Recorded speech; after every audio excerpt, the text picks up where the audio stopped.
Donc c'est vrai que cette prise de conscience, elle est essentielle. La vision dont tu viens de parler également.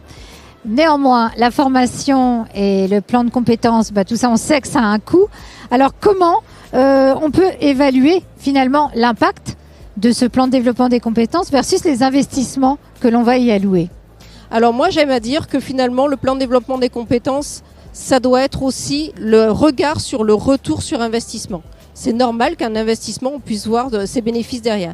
Et c'est là la dernière étape finalement du plan de développement des compétences, c'est ce suivi. C'est cette façon dont on va ensuite accompagner ces nouvelles compétences à les mettre en place dans la clinique. On ne peut pas imaginer qu'on part en formation et que par miracle, tout va changer dans la clinique ou tout va se transformer.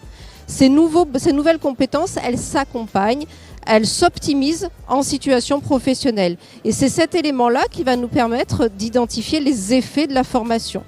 Mais l'idéal est d'avoir identifié ces indicateurs dès le départ de la construction des plans. Et c'est ça aussi qu'on essaye de faire émerger dès le départ dans l'entretien avec les employeurs. Merci beaucoup Karine pour ton éclairage sur le plan de développement des compétences. On a bien compris la nécessité d'être accompagné et puis toute la légitimité d'APForm sur le savoir-faire en formation.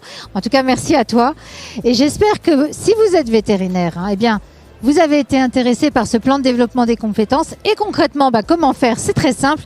Je vous propose de contacter APForm. Vous avez une adresse mail qui s'affiche ci-dessous, ou alors par téléphone pour en savoir plus et afin d'être guidé et accompagné pour développer donc un plan de développement de compétences dans votre structure. Allez, à bientôt. Merci Valérie. Merci.